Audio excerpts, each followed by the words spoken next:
Baik, saudara, jadi pelajaran kita saat ini adalah bagaimana kita belajar mengenai tentang nubuatan-nubuatan yang berbicara tentang satu, tentang masa antikristus, masa kesusahan besar, masa tribulasi, masa 7 tahun masa sengsara besar, dan juga atau biasa yang disebut dengan kata kiamat. Saudara yang terkasih di dalam Tuhan, mari kita lihat bagian-bagian di dalam nubuatan Daniel ini. Hebatnya adalah, luar biasanya adalah, saya pribadi sebagai orang percaya Yesus sebagai Tuhan dan Juru Selamat pribadi, pada akhirnya ketika saya belajar tentang nubuatan-nubuatan ini, saya ambil kesimpulan bahwa Alkitab sungguh-sungguh firman Tuhan. Bagaimana saya bisa mempercayai Alkitab itu adalah firman Tuhan? Karena dari nubuatan-nubuatan ini persis benar-benar terjadi di dalam sejarah kehidupan manusia. Dari 5 nubuatan yang diceritakan baik oleh Daniel di dalam Daniel pasal 2, dalam mimpinya Nebukadnezar, mimpinya Daniel, dan 70 kali 7 masa. Dari ke-5 nubuatan tentang sejarah kehidupan bangsa Israel, 4 nubuatan sudah tergenapi. Nubuatan pertama, kedua, ketiga, dan keempat itu sudah tergenapi. Berarti 80% nubuatan mengenai tentang sejarah kerajaan atau bangsa Israel itu sudah tergenapi. Itu sungguh luar biasa, saudara yang terkasih di dalam Tuhan. Ini lebih dari cukup untuk membuktikan bahwa Alkitab adalah firman Allah. Mari kita lihat secara detail tentang nubuatan-nubuatan ini ketika kita berbicara tentang masa antikristus atau masa yang akan terjadi kelak, yang biasa kita sebut dengan nama hari kiamat. Karena saya sudah seringkali melihat, seringkali postingan-postingan baik di FB, baik di banyak media-media sosial lainnya, banyak yang mengungkapkan, hati-hati, hari ini kita sudah masuk di dalam masa antikristus, hati-hati, masa antikristus sudah dimulai. Benarkah pendapat-pendapat itu? Benarkah bahwa hari ini masa antikristus itu sudah dimulai? Mari kita buktikan bahwa itu tidak benar. Mari kita buktikan bahwa hari ini, ketika kita hidup hari ini, bahwa masa antikristus atau masa kesusahan besar itu belum terjadi. Mari kita buktikan. Mari saudara yang terkasih, kita membuka Daniel pasal 2. Kita tidak perlu, dalam catatan saya, kita membahas Daniel pasal 2 ayat 31 sampai 45. Tapi kita tidak perlu membahas semuanya. Mari kita memulainya dari ayat 31. Kita memulai Daniel pasal 2 ayat 31. Ya Raja, Tuanku melihat sebuah patung yang amat besar. Patung itu tinggi, berkilauan luar biasa, tegak di hadapan tuanku dan tampak mengerikan. Kepala patung itu dari emas tua, dada dan lengannya dari perak, perut dan pinggangnya dari tembaga, pahanya dari besi, sedangkan kakinya sebagian dari tanah dari besi dan sebagian dari tanah liat. Sementara tuanku melihatnya, sebuah batu terungkit lepas tanpa perbuatan tangan manusia dan menimpa patung itu tepat pada kakinya yang dari besi dan tanah liat sehingga remuk. Perhatikan saudara. Nah, Daniel pasal 2 ayat 31 sampai dengan 45 adalah mimpi yang terjadi, yang dialami oleh Nebukadnezar. Di mana Nebukadnezar bermimpi, di dalam mimpinya dia mendapatkan penglihatan bahwa dia melihat sebuah patung yang besar. Dan patung itu terdiri dari 5 bagian. Dari 5 bagian. Yang pertama, Nebukadnezar melihat bahwa patung tersebut kepalanya dari emas. Kemudian bagian dadanya dan lengannya itu dari perak pada ayat 39. Kemudian bagian perut dan pinggangnya dari tembaga di dalam ayat 39. Kemudian pahanya dari besi ayat 40. Jadi bagian pahanya, patung yang dilihat yang besar itu, bagian pahanya dari tanah liat. Pahanya dari besi. Kemudian yang bagian kelima, bagian bawahnya, sebagian kakinya dari besi dan dari tanah. Saudara, apa maksud dari penglihatan yang terjadi di dalam mimpi Nebukadnezar? Mari kita lihat ayatnya yang ke-36. Daniel kemudian menerjemahkan mimpi itu. Perhatikan ayat 36. Itulah mimpi Tuanku, dan sekarang maknanya akan kami katakan kepada Tuanku. Ya Tuanku Raja, Raja segala raja, kepada Tuanku Allah semesta langit telah memberikan kerajaan, kekuasaan dan kekuatan dan kemuliaan. Ke dalam tangan Tuanku ia telah menyerahkan anak-anak manusia dimanapun mereka berada, binatang-binatang di padang dan burung-burung di udara, dan Tuanku dibuatnya menjadi penguasa. Perhatikan, ternyata mimpi daripada Nebukadnezar, sebuah patung yang besar yang terdiri dari 5 bagian ini adalah merupakan 5 kerajaan yang berkaitan erat dengan bangsa Israel. Sekali lagi, ternyata mimpi Raja Nebukadnezar adalah sebuah patung yang besar yang terdiri dari 5 bagian, dan setiap bagian ini merupakan perlambangan dari 5 kerajaan yang akan menguasai, yang akan mengalahkan, yang akan menjadi penguasa di dalam bangsa Israel. Artinya mereka akan menindas bangsa Israel. Mereka akan menjajah bangsa Israel. Dan sebentar kita akan lihat, ternyata benar bahwa kelima kerajaan ini adalah raja-raja yang akan menguasai, yang akan mengalahkan kerajaan atau bangsa Israel. Perhatikan, Daniel mengatakan bahwa bagian kepala yang dari emas itu adalah engkau, hai Raja Nebukadnezar. Dia adalah kerajaan atau raja dari kerajaan Babel. Saudara yang terkasih di dalam Tuhan, selanjutnya mari kita lihat di dalam ayatnya yang ke-39. Ayat yang ke-39. Tetapi sesudah Tuanku atau Raja Nebukadnezar, sesudah Tuanku Raja Nebukadnezar, akan muncul kerajaan lain yang tidak lebih besar daripada kerajaan Tuanku. Kemudian kerajaan ketiga yang dari tembaga akan berkuasa atas seluruh bumi. Akan berkuasa atas seluruh bumi. Kerajaan yang kedua. Sesudah itu akan ada kerajaan keempat yang keras seperti besi, karena besi meremukkan dan menghancurkan segala sesuatu seperti besi menghancur luluhkan. Demikianlah kerajaan itu akan meremukkan dan menghancur luluhkan semuanya. Itu kerajaan yang keempat. Kerajaan yang benar-benar akan menghancurkan sama sekali. Lanjut, ayat yang ke-41.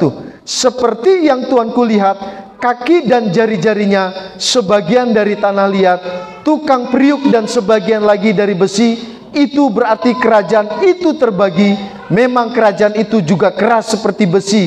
Sesuai dengan yang Tuanku lihat, besi itu bercampur dengan tanah liat. Saudara, bisa kita lihat bahwa mimpi Daniel adalah mimpi Nebukadnezar adalah 5 kerajaan yang akan menguasai dunia dan juga akan mengalahkan negara atau bangsa Israel. Nah, saya mau mengatakan 4 kerajaan ini sudah tergenapi di dalam kehidupan sejarah manusia, termasuk mengalahkan bangsa Israel.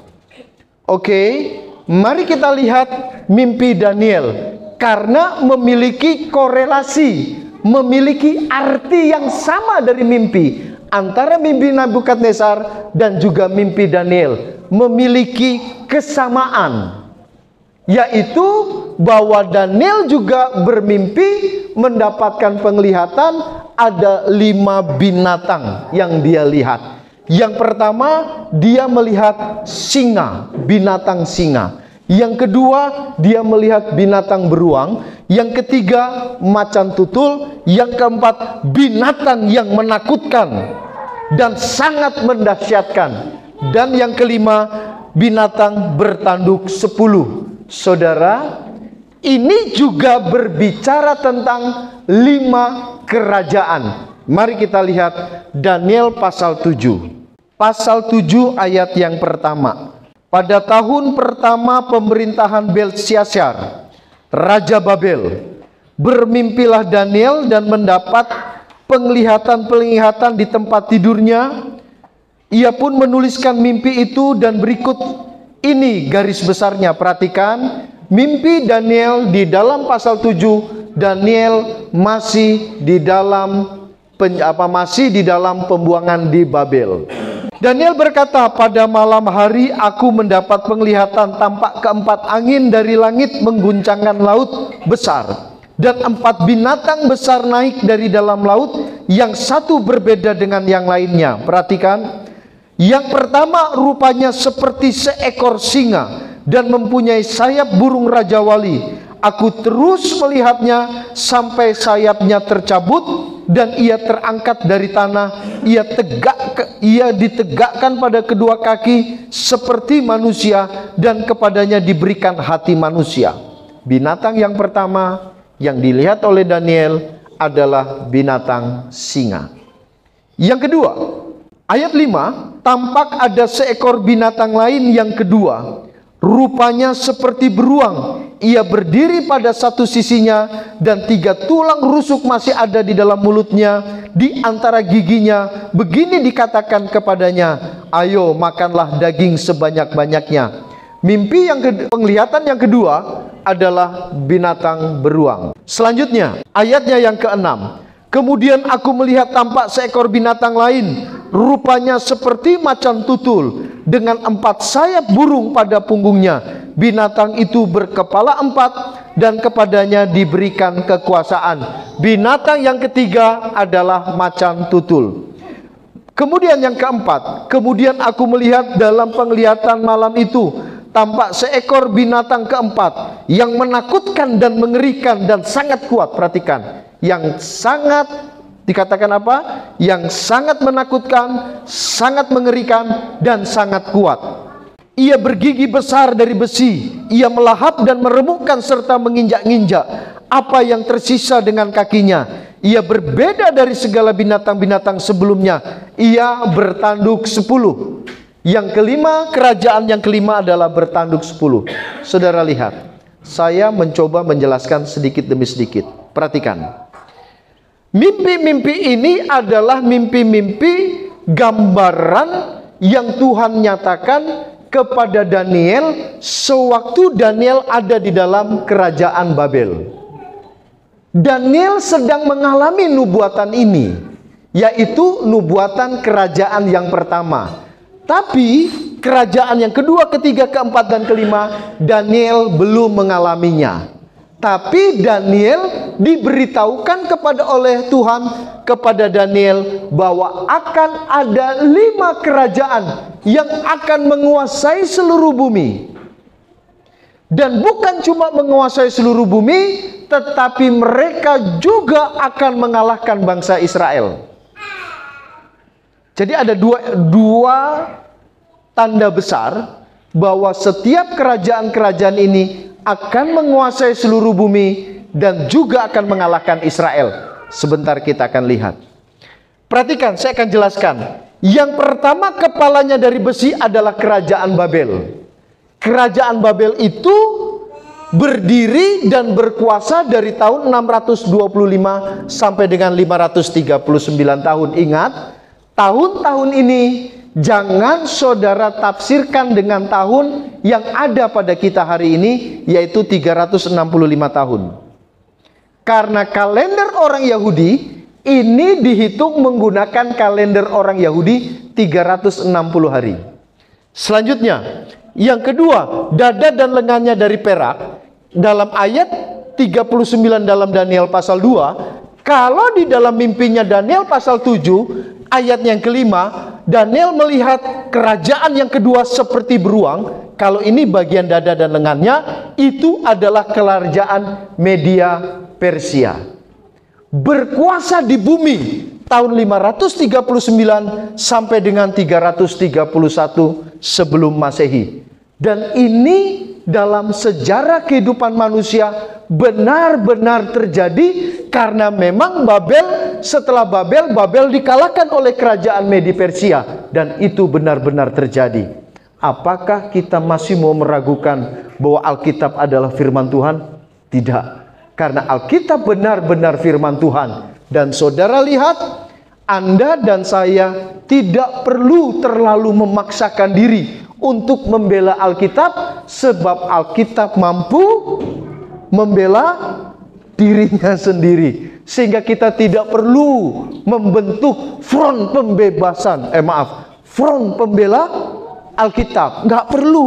Kenapa tidak perlu? Karena Alkitab tidak perlu kita bela. Alkitab akan memakai kita untuk membela dirinya sendiri, karena Alkitab adalah firman Allah. Saudara tidak perlu membela Allah, karena Allah mampu membela dirinya sendiri. Emangnya Tuhan kita berhala, tidak mampu berbuat apa-apa? Dia sanggup membela dirinya. Saudara lihat, dari dalam Alkitab sendiri, dia memberitahukan kepada kita bahwa Alkitab adalah firman Allah. Saudara bisa bayangkan, Daniel hidup di dalam kerajaan Babel. Tapi sebelum kerajaan Babel dikalahkan oleh kerajaan Media Persia, Tuhan sudah beritahukan lebih dahulu kepada Daniel dan kepada Raja Nebukadnezar bahwa setelah kerajaan Babel akan ada kerajaan yang menguasai bumi, yaitu kerajaan Media Persia. Setelah itu, setelah kerajaan Media Persia kalah, maka Daniel diperlihatkan ada raja yang ketiga yang akan menguasai bumi. Perut dan pinggangnya dari tembaga.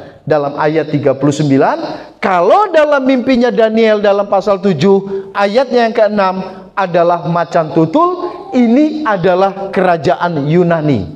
Tidak terlalu lama kerajaan Yunani berkuasa atas bumi. Hanya dari tahun 331 sampai dengan 323. Berapa tahun berarti? Bisa hitung? 331 sampai dengan 323 berapa tahun? Ini sebelum Masehi loh ya. Berarti hanya 8. Kerajaan Yunani itu cuma 8 tahun menguasai bumi. Tetapi efek dari kepemimpinan kerajaan Yunani itu sungguh luar biasa. Betul. Pada zaman itu budaya dikuasai oleh Yunani. Bahkan dalam zaman sejak dari zaman kerajaan Yunani, pada zaman itu bahasa Yunani menjadi bahasa internasional. Karena kalau saudara membaca Alkitab, di dalam sejarah kehidupan Yesus, ada 3 bahasa yang besar pada waktu itu. Pertama, bahasa Yunani. Kedua, bahasa Ibrani. Dan yang ketiga, bahasa Aram. Bahasa Ibrani itu adalah bahasa agama. Jadi kalau pergi ke Bait Allah, mereka memuji Tuhan, mereka menggunakan bahasa Ibrani. Kemudian, kalau dalam percakapan setiap hari, dalam kehidupan bermasyarakat, orang menggunakan bahasa Aram. Yesus mengajar dalam bahasa Aram. Tetapi ketika berbicara secara internasional, itu mereka menggunakan bahasa Yunani. Kerajaan yang ketiga adalah kerajaan Yunani. Saudara bisa bayangkan, ini belum terjadi oleh Daniel, tapi Daniel udah diberitahukan ada kerajaan ketiga yang akan menguasai bumi. Yang keempat, pahanya dari besi yang dilihat oleh Nebukadnezar, tapi yang dilihat oleh Daniel adalah binatang yang sangat menakutkan. Kerajaan yang keempat ini benar-benar kerajaan yang menguasai bumi, dan juga kerajaan ini benar-benar sangat menakutkan dan benar-benar sangat mendahsyatkan. Dan kerajaan yang keempat ini adalah kerajaan Romawi. Yang keempat adalah kerajaan Romawi, dan dia berkuasa dari tahun 300 sebelum Masehi sampai 476. Berapa tahun? 7 abad lebih. Anda lihat, sejak dari kerajaan Romawi runtuh, belum ada lagi kerajaan yang menguasai bumi. Amin. Sudah ada? Pak Bob pernah baca buku bahwa sejak kerajaan Romawi runtuh sudah ada yang lagi menguasai bumi? Belum ada. Saudara, ini luar biasa sekali. Alkitab mengatakan bahwa hanya akan ada 5 penguasa. Hanya akan ada 5 kerajaan yang akan menguasai bumi dan akan mengalahkan bangsa Israel. 4 kerajaan itu sudah terjadi. Babel, kemudian Medi Persia, Yunani, dan Romawi. Sejak Romawi runtuh, belum ada satu kerajaan, satu negara yang menguasai seluruh bumi. Belum ada. Berarti tanda ciri khas yang paling menonjol adalah bahwa masa kiamat, masa antikristus, masa tribulasi akan ditandai, akan ada satu raja yang akan menguasai seluruh bumi. Amin. Perhatikan. Sebelum saya menjelaskan ini, kerajaan antikristus ini, kita lihat dulu ini. Ini saya sudah jelaskan panjang lebar tentang nubuatan Daniel pasal 9 ayat 24 sampai 27. Ini adalah bahwa pada waktu Daniel mendapatkan mimpi penglihatan ini, Daniel pasal 9 ayat 24 sampai 27 tentang 70 kali 7, saya tidak perlu membahasnya panjang lebar karena ini sudah berulang-ulang saya jelaskan kepada saudara. Perhatikan. Daniel mengatakan sejak perhitungan ini, sejak perhitungan 70 kali 7, maka saya katakan maka, sekali lagi, maka kiamat akan terjadi. Hanya tinggal 490 tahun lagi, maka akan terjadi kerajaan yang kelima. Sekali lagi, perhitungan Daniel 70 kali 7 atau 490 tahun lagi, maka kerajaan antikristus, kerajaan yang kelima akan terjadi. 490 tahun. Sejak kapan hitungan ini dimulai? Hitungan ini dimulai sejak ketika Raja Koresi, atau saya mau mengatakan kerajaan yang kedua, yaitu kerajaan Medi Persia. Ketika kerajaan Medi Persia dipimpin oleh Raja Kores, Raja Kores memerintahkan orang Israel untuk membangun kembali Bait Allah. Pada waktu dekret memerintahkan pembangunan Bait Allah, maka perhitungan 70 kali 7, 490 tahun dimulai. Perhitungannya gimana? Ada 3 kali perhitungan. Pertama 7 kali 7, 49 tahun. Saudara tahu nggak? Nubuatan pertama dari 7 kali 7, 49 tahun itu benar-benar terjadi. Dari sejak diperintahkannya oleh Raja Kores untuk membangun Bait Allah, membangun kota Yerusalem, sampai terbangunnya Bait Allah dan kota Yerusalem, itu benar-benar 49 tahun. Benar-benar 49 tahun. Daniel belum melihatnya. Daniel tidak mengalaminya karena Daniel hidup di dalam zaman kerajaan Babel. Tapi Tuhan memberitahukan sejak Raja Kores memerintahkan untuk membangun Bait Allah sampai berdirinya Bait Allah, itu benar-benar 49 tahun. Nubuatan yang kedua, sejak Yerusalem dibangun kembali dan didirikan kembali, karena kota Yerusalem dan Bait Allah dihancurkan oleh kerajaan Babel. Tetapi di dalam kerajaan Kores, di dalam kerajaan Medi Persia, Yerusalem dibangun kembali dan Bait Allah dibangun kembali.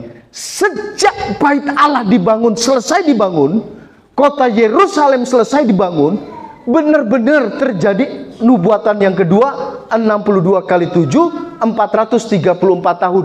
Benar saudara, dari tahun 396, ini dihitung, dicatat di dalam sejarah kehidupan manusia. Apalagi kerajaan Medi Persia, kerajaan besar, ada catatan sejarahnya. Ini tidak bisa dibantah karena ini terjadi di dalam sejarah kehidupan manusia dan tercatat ternyata sejak pada waktu Bait Allah terbangun sampai Yesus disalibkan benar-benar terjadi pada tahun 32 Masehi, yaitu benar-benar 434 tahun. Luar biasa nggak? Bayangkan Pak Bob, sebelum ini terjadi, Daniel diberitahukan oleh Tuhan, dari Bait Allah selesai dibangun sampai Yesus mati benar-benar 434 tahun, nggak meleset sama sekali. Luar biasa Alkitab. Hanya tinggal satu masa, 1x7. Oleh karena itu, inilah kerajaan yang kelima yang akan menguasai bumi. Harusnya sejak Yesus mati disalib, dikuburkan dan dibangkitkan, harusnya lanjut kepada nubuatan yang kelima, bahwa bumi akan dikuasai oleh sebuah kerajaan yang besar.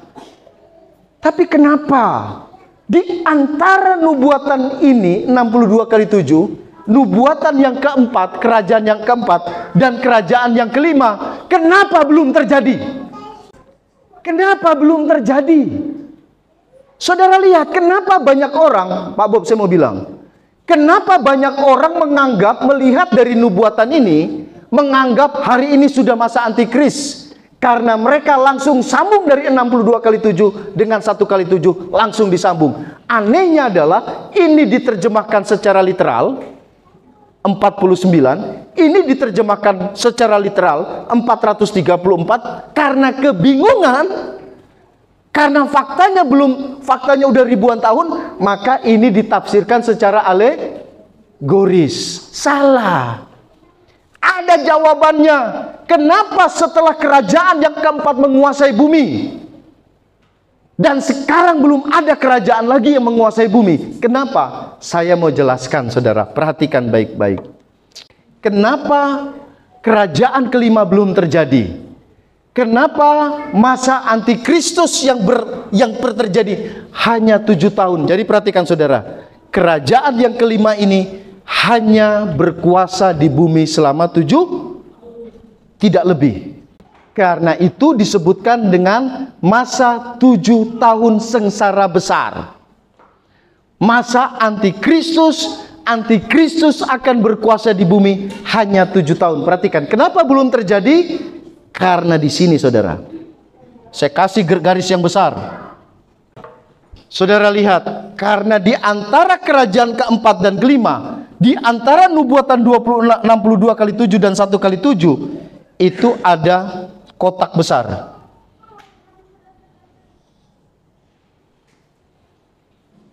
Apa kotak besar gap ini di antara ini?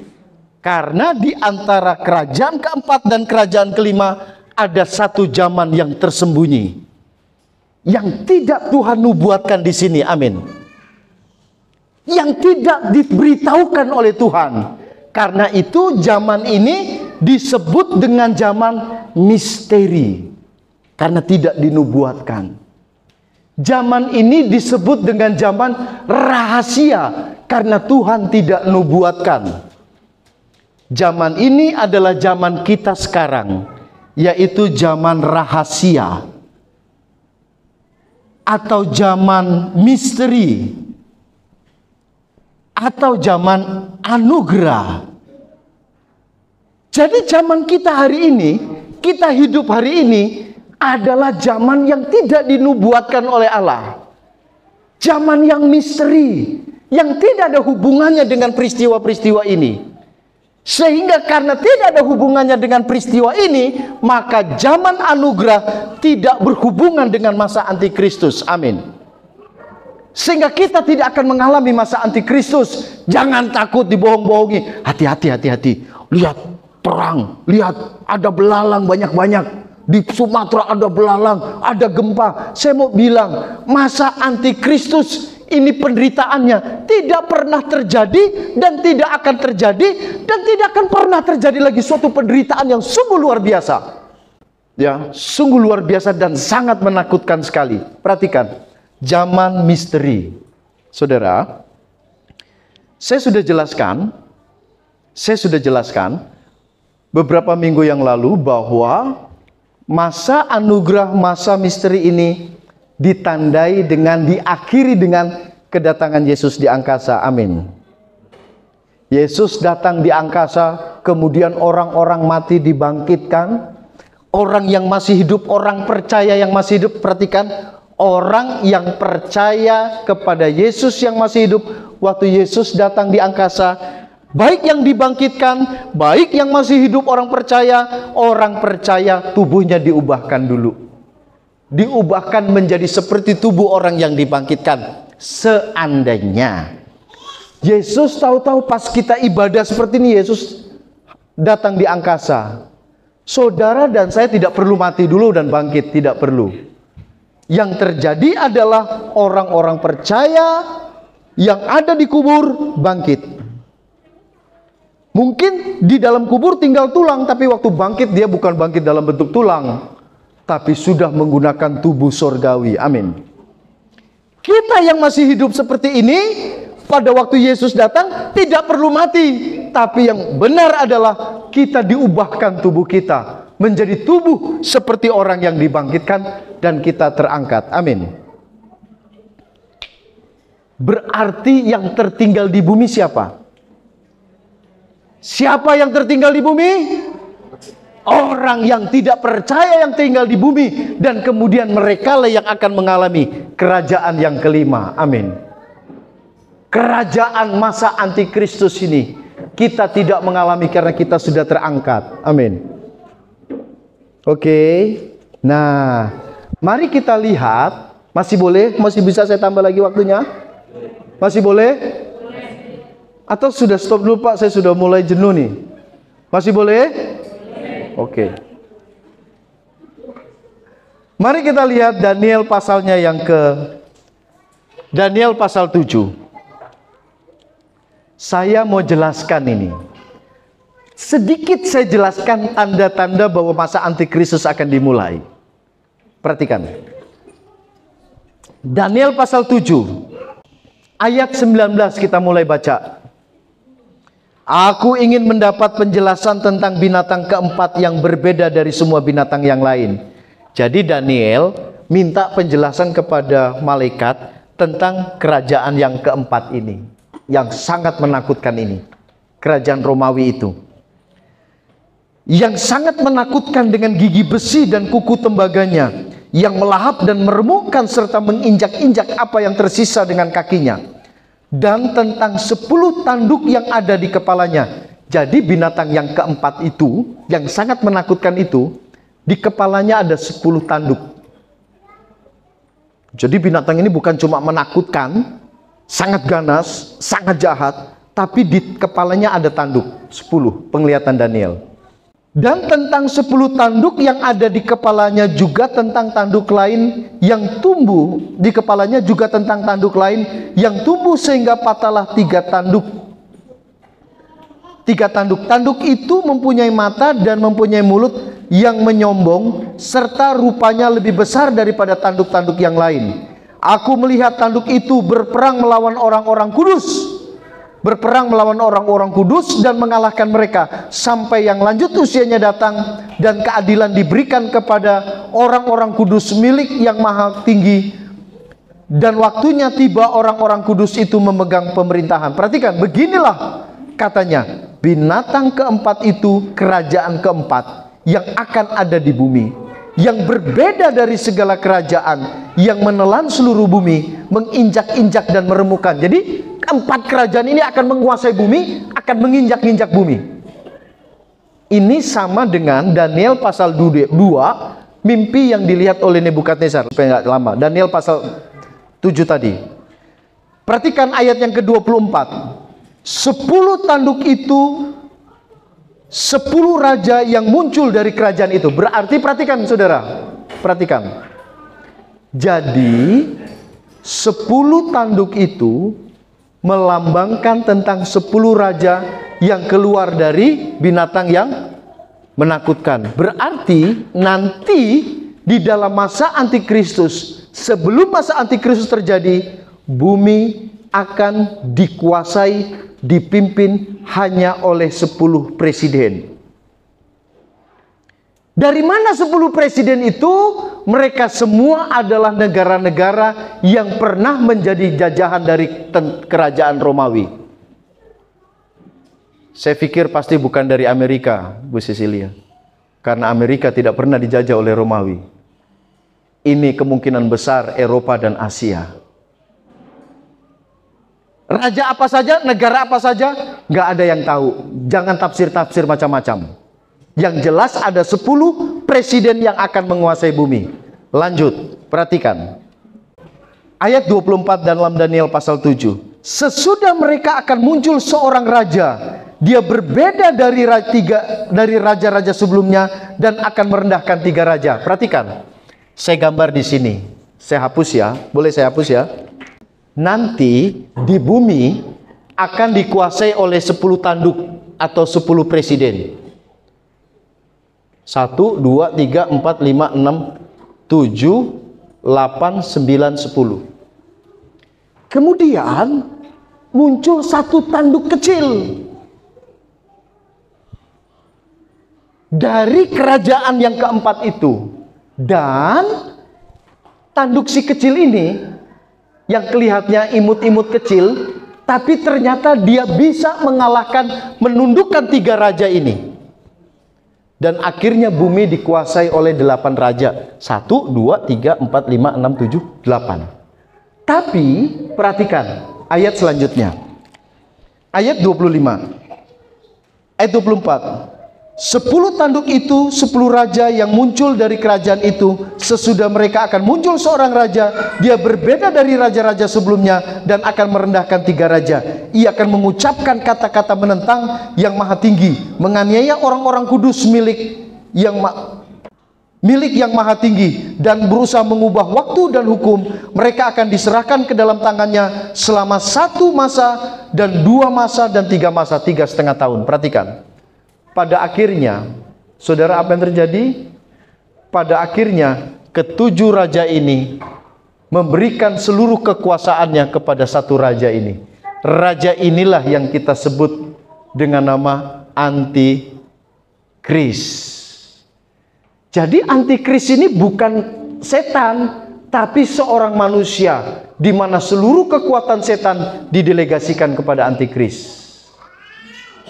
Menguasai seluruh bumi. Hebatnya si Antikris ini apa dikatakan situ dalam Daniel? Ia akan mengucapkan kata-kata yang menentang, yang maha tinggi, menganiaya orang-orang kudus, milik yang maha tinggi, dan berusaha mengubah waktu dan hukum. Bayangkan dia mengubah waktu dan hukum. Lanjut. Ayat 26.